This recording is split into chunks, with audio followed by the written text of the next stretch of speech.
Bismillahirrahmanirrahim. Assalamu alaikum dear students. My name is Abdurrahman. हमने second year physics start किया हुआ है जिसमें हमने chapter number 15 alternating current start किया हुआ है, जिसमें आज हम डिस्कस करेंगे एसी थ्रू इंडक्टर। पहले हमने जो है स्टडी किया सिंगल एलिमेंट एसी सर्किट हमने स्टार्ट किया हुआ है, जिसमें नंबर 1 हमने एसी थ्रू रेजिस्टर, फिर हमने एसी थ्रू कैपेसिटर और आज हम एसी थ्रू इंडक्टर स्टडी करेंगे। So what will be the behavior of AC with inductor या what will be the behavior of inductor with AC। तो सबसे पहले तो आपको पता होना चाहिए कि इंडक्टर किसको कहते हैं। How to define inductor.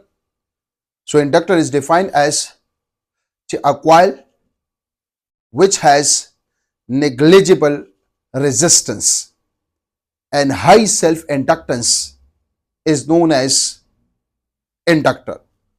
वो कॉइल जो हम बनाते हैं कॉपर वायर से, या वो सोलेनाइड अगर हम कोई वायर वाउंड करें इन the form of helix which is called solenoid which is called inductor, जिसको बनाया जाता है कॉपर वायर से having thick cross section area, ताकि उसका रेजिस्टेंस कम हो और सेल्फ इंडक्टेंस ज्यादा हो। No such device, such passive electronic device is known as inductor. याद रखिए स्टूडेंट्स, इंडक्टर ये एक पैसिव कंपोनेंट है जो कि अल्टरनेटिंग करंट को या इलेक्ट्रिकल एनर्जी को स्टोर करता है in the form of magnetic field. Capacitor एक पैसिव कंपोनेंट है जो कि इलेक्ट्रिकल एनर्जी को स्टोर करता है in the form of electric field. लेकिन कैपेसिटर इंडक्टर जो है ये इलेक्ट्रिकल एनर्जी को स्टोर करता है in the form of magnetic field. मैंने लिखा हुआ है a circuit in which AC source is connect with inductor is called inductive circuit. Sorry, इधर कैपेसिटिव सर्किट लिखा हुआ है, is called inductive circuit. Such circuit is called inductive circuit. इसको हम नाम देते हैं इंडक्टिव सर्किट। वो सर्किट जिसमें हम एक लेते हैं इंडक्टर, इस इंडक्टर को हमने एसी सोर्स के साथ अटैच किया हुआ है। इस इंडक्टर का जो सेल्फ इंडक्टेंस है स्टूडेंट्स वो हमारे पास है एल। अगर देखा जाए इसको हमने एसी करंट दे दिया, यहां पर अगर देखा जाए जो अल्टरनेटिंग करंट है वो तो स्टूडेंट्स ऑलरेडी आप लोग जानते हैं कि अल्टरनेटिंग करंट जो है वो हमारे पास वेरी करता है in magnitude as well as in direction. अब अगर देखा जाए this is one cycle of AC, this is half positive, this is half negative. One cycle of AC contain half positive and half negative. यहां पर current की तमाम value first half cycle में positive, next half cycle में current की तमाम value negative. अगर देखा जाए जैसे स्विच को क्लोज करते हैं तो ये पॉजिटिव ये negative. In first half cycle the current is flow in this direction and in next half cycle this is negative, this is positive. The current will be flow in this direction.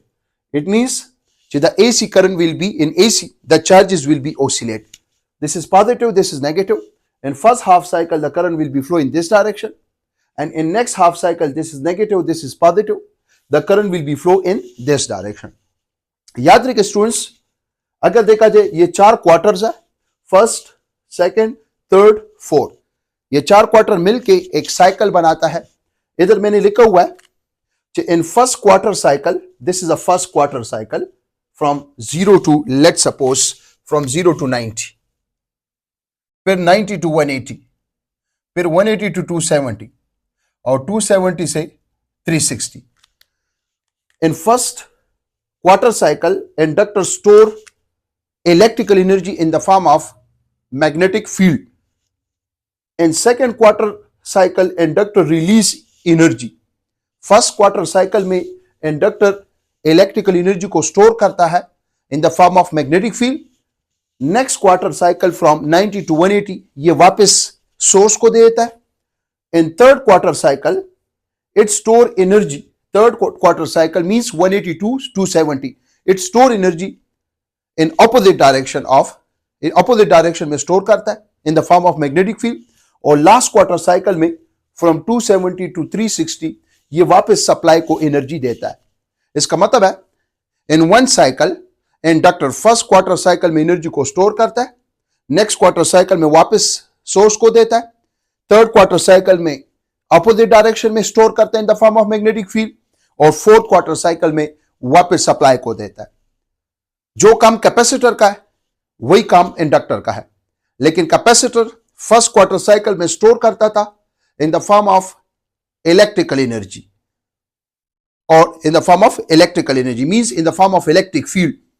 इसी तरह जो inductor है ये first quarter cycle में store करते हैं electrical energy in the form of magnetic field. Capacitor second quarter cycle में वापस सोर्स को देता था, इंडक्टर भी सेकंड क्वार्टर साइकिल में वापस सोर्स को देता है। कैपेसिटर थर्ड क्वार्टर साइकिल में अपोजिट डायरेक्शन में स्टोर करता था in the form of electric field, inductor भी थर्ड क्वार्टर साइकिल में अपोजिट डायरेक्शन में स्टोर करता है in the form of magnetic field. Last quarter cycle में कैपेसिटर वापस डिस्चार्ज होता था, एनर्जी वापस सोर्स को देता था, इंडक्टर भी लास्ट क्वार्टर साइकिल में वापस एनर्जी सोर्स को दे देता है। इंडक्टर और कैपेसिटर अगर देखा जाए दो मरतबा एनर्जी स्टोर, दो मरतबा वापस सप्लाई को देता है। सिर्फ फर्क यह है कि inductor in the form of electrical energy को स्टोर करता है in the form of magnetic field, और कैपेसिटर स्टोर करता है इलेक्ट्रिकल एनर्जी को इन the form of electric field. Now students, जैसे हम स्विच को ऑन करते हैं, no the current is sinusoidal, current is start from zero, the instantaneous current I is equal to I naught sin omega t. The current is sinusoidal, but in pure capacitive circuit, voltage is sinusoidal. यहां पर current जो है वो zero से start लेता है।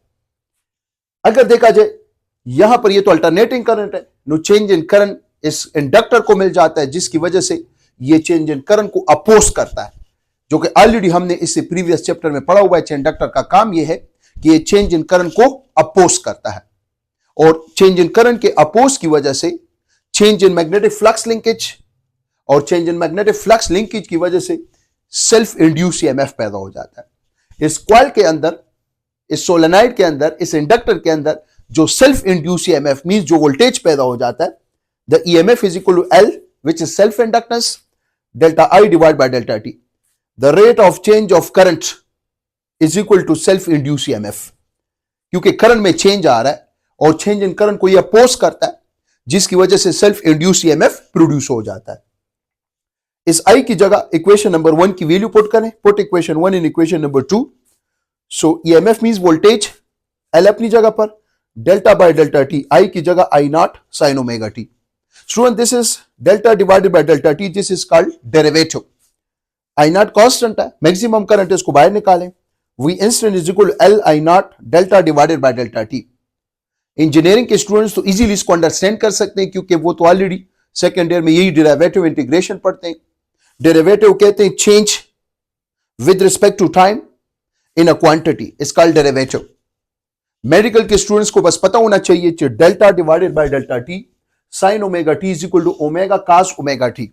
Engineering वाले students तो ऑलरेडी इसको सेकेंड ईयर में तफसील से पढ़ते हैं, लेकिन मेडिकल वालों को पता होना चाहिए, इतना जरूरत ही नहीं है कि द डेरिवेटिव ऑफ या delta divide by delta T sine omega T is equal to omega cos omega T. इसको डाटा लगाने मेडिकल वाले, आप लोग इस तरह करें कि delta divided by delta T sine omega T, इस चीज की जगह, इस चीज की जगह, ये जो है इस चीज की जगह आप लोग पुट कर लें omega cos omega T.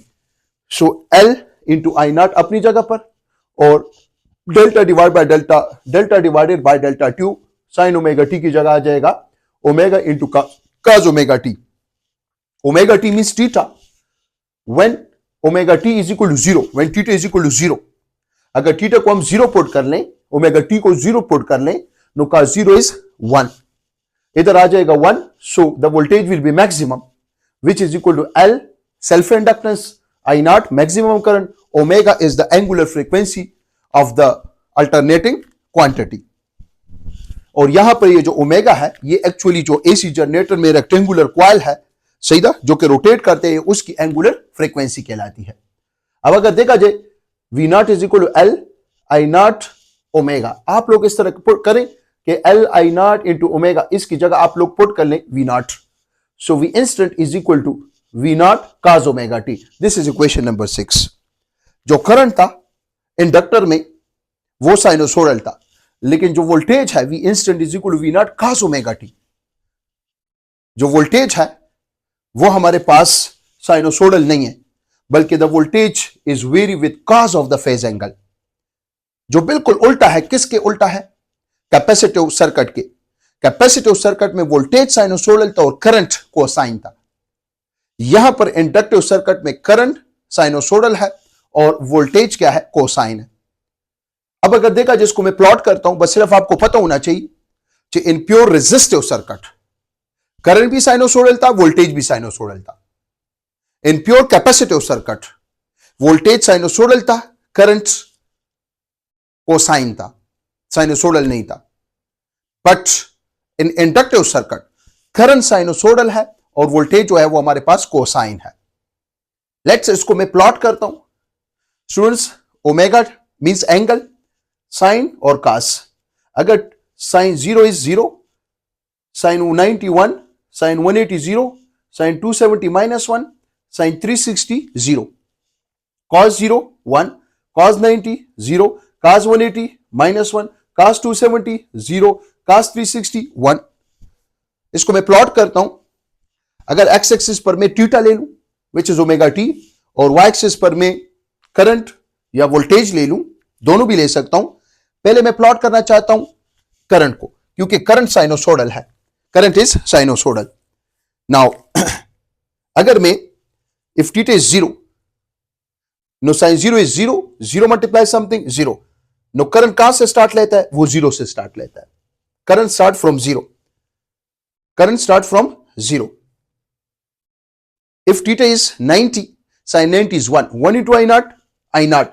Now the current is 90 degree पर करंट क्या होता है स्टूडेंट्स? मैक्सिमम होता है। 90 डिग्री पर current maximum. If theta is 180, sin 180 is 0, 0 multiply something 0, 180 degree पर करंट क्या हुआ? Instantaneous 0। If theta is 270, sin 270 is -1, -1 into I naught minus I naught. The current is maximum but in negative maximum. Negative direction में ये maximum होता है। This is 270। Last, if theta is 360, sine 360 0, no the current is 0। It means in one cycle the current is 2 time maximum and 2 time minimum. जो maximum होता है one is positive and the second is negative maximum. The current is sinusoidal. Current जो है वो हमारे पास है sinusoidal. Current start लेता है इंडक्टर के केस में 0 से। करंट स्टार्ट लेता है 0 से। लेकिन अगर हम बात करें किस चीज की? वोल्टेज की। कौन से वोल्टेज की? जो सेल्फ इंड्यूस ईएमएफ जिसको हम नाम देते हैं। स्टूडेंट देखें, इफ थीटा इज 0, का 0 is 1, 1 into V naught, V naught। Voltage कहां से स्टार्ट लेता है? वोल्टेज स्टूडेंट स्टार्ट लेता है मैक्सिमम से। मैक्सिमम से। If theta is 90, cos 90 is 0, so 0 multiply something 0। If theta is 180, cos 180 is -1, -1 into V naught minus V naught। अगर देखा जाए वोल्टेज मैक्सिमम है बट नेगेटिव मैक्सिमम 180 पर। 270 cos 270 0, 0 multiply something 0, the voltage is 0। If theta is 360, cos 360 is 1, 1 into V naught, V naught। तो इसका मतलब है अगर देखा जाए हमारे पास यहां पर मशोटिया कौन करता है? In case of inductor voltage, voltage maximum से स्टार्ट लेता है और करंट जो है वो मिनिमम से स्टार्ट लेता है। At 0 degree voltage current is 0 but voltage is maximum. At 90 degree current is maximum but voltage is 0। At 180 degree current is 0, voltage is negative maximum. At 270 degree अगर देखा जाए करंट हमारे पास जो है वो नेगेटिव मैक्सिमम है और वोल्टेज है 0। एट 360 अगर देखा जाए करंट 0 और वोल्टेज क्या है? वो पॉजिटिव मैक्सिमम है। इसका मतलब है both are out of phase. Current and voltage both are out of phase. By how much angle? 90 degree. By how much angle? 90 degree. इसका मतलब है कि in pure resistive circuit current and voltage both are sinusoidal. If both are sinusoidal, the phase change between current and voltage is 0. in pure capacitive circuit, current and voltage both are out of phase. Both are out of phase. Why? Because both are not sinusoidal. Voltage sinusoidal था लेकिन current sinusoidal नहीं था capacitive circuit में. So the phase change is 90. Similarly यहां पर current sinusoidal है inductor के case में, लेकिन वोल्टेज कोसाइन है. Current and voltage both are not sinusoidal. Current is sinusoidal, voltage is not sinusoidal. The phase change between current and voltage is 90. Students, अगर हम बात करें नंबर फर्स्ट, अगर कैपेसिटिव सर्किट की बात करें, इसको मैं थोड़ा सा यहां पर कैपेसिटिव इंडक्टिव सर्किट, या चलो पहले स्टार्ट करते हैं रेजिस्टिव सर्किट से. ये अगर वोल्टेज है तो ये करंट है. In case of resistive circuit में, in case of resistive circuit में current and voltage both are in phase, both are sinusoidal. लेकिन अगर हम बात करें कैपेसिटिव सर्किट में, अगर वोल्टेज रेफरेंस लेते हैं, सो कैपेसिटिव सर्किट में करंट लीड कर रहा था बाय हाउ मच, 90. या ये भी कह सकते हैं अगर करंट रेफरेंस ले लें तो वोल्टेज लैग कर रहा था बाय हाउ मच, 90 डिग्री. लेकिन हमारा टॉपिक है inductive circuit. This is voltage, current जो है वो क्या कर रहा है, लैग कर रहा है by how much degree, 90 degree. In case of capacitive circuit current lead. In case of inductive circuit current is lag if the voltage is taken a reference phasor. So ये हमारे पास अगर देखा जाए फेजर डायग्राम है resistive circuit के लिए, capacitive circuit के लिए और इंडक्टिव सर्किट के लिए. Current and voltage are sinusoidal. Current and voltage is not both sinusoidal. Current and voltage both is not sinusoidal. इस केस में करंट भी साइनोसोडल है, वोल्टेज भी साइनोसोडल है. इस केस में वोल्टेज साइनोसोडल है, करंट साइनोसोडल नहीं है. इस केस में करंट साइनोसोडल है, इस केस में उल्टा मैंने बोला. रेजिस्टिव सर्किट में current and voltage both are sinusoidal. Inductive circuit में current sinusoidal, voltage is cosine. और कैपेसिटिव सर्किट में वोल्टेज साइनोसोडल था और करंट जो था वो कोसाइन था. अब पावर डिसिपेशन की बात हो रही है. So the average power dissipation in pure resistive circuit is maximum, which is in the form of IRMS, VRMS, because both are sinusoidal. In pure capacitive circuit, the power dissipation is 0 because the phase change between current and voltage is 90. Capacitive circuit में voltage sinusoidal था और current जो है वो cosine था. Similarly, inductive circuit में the phase change between current and voltage is 90. Current sinusoidal है, voltage cosine है. So the power dissipation will be how much, 0. याद रखें how average power loss in inductive circuit, average power is equal to average I instantaneous current into instantaneous voltage. Students, I हमारे पास जो है वो बराबर है I is equal to I nought, ये हमारे पास है साइन ओमेगा टी और ये हमारे पास है कॉस ओमेगा टी. जो करंट है वो हमारे पास है साइनोसोडल, लेकिन जो वोल्टेज है वो हमारे पास है cosine. Just putting value. So students, ये हमारे पास हो जाएगा current is I is equal to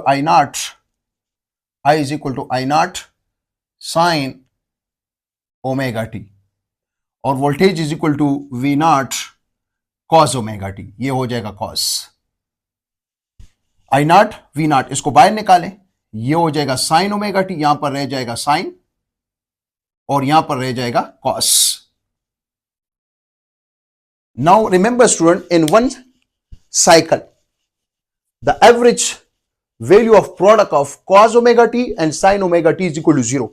why? Because if theta is 0, cos 0 is 1, sin 0 is 0.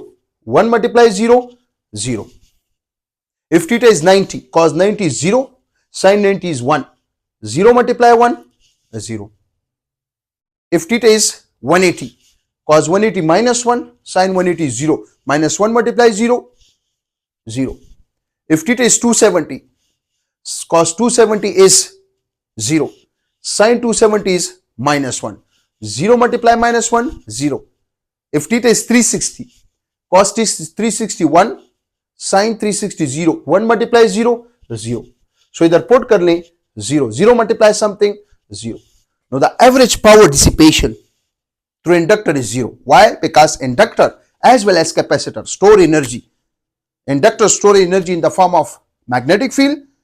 Capacitor store electrical energy in the form of electric field.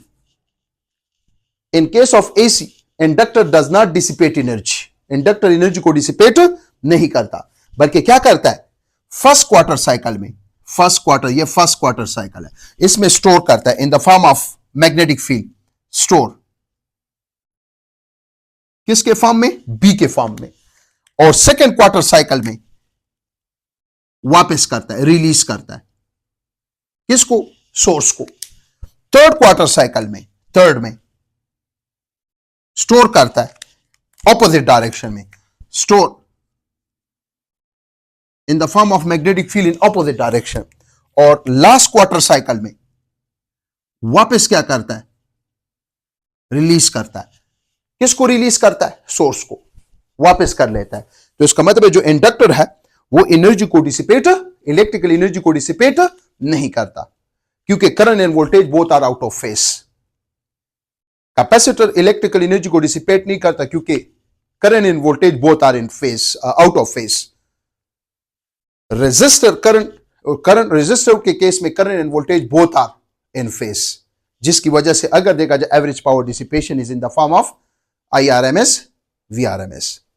Power wave diagram अगर देखा जाए, power is equal to P is equal to IV. अगर हम देखें first quarter cycle की, अगर हम बात करें फर्स्ट क्वार्टर साइकिल, ये हमारे पास है करंट, और ये हमारे पास, ये जो ग्रीन है ये करंट है, और जो ब्लैक है ये हमारे पास है वोल्टेज. फर्स्ट क्वार्टर साइकिल में दोनों पॉजिटिव है, positive into positive, positive. Second quarter cycle में अगर देखा जाए, हमारे पास जो करंट है दिस इज पॉजिटिव, और जो हमारे पास वोल्टेज है negative. Positive into negative, negative.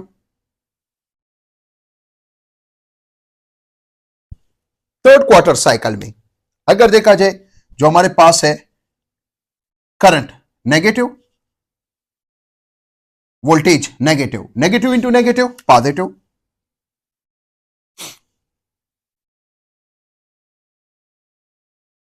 Next last quarter cycle में अगर देखा जाए, जो करंट है वो नेगेटिव है, और जो हमारे पास वोल्टेज है वो पॉजिटिव है. Negative into positive, negative.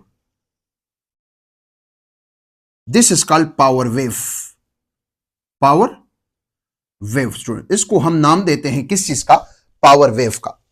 अगर इस पावर वेव से हम एवरेज पावर डिसिपेशन निकाल लें, पॉजिटिव नेगेटिव, कितने पीक्स है? 4. 1 2 3 4.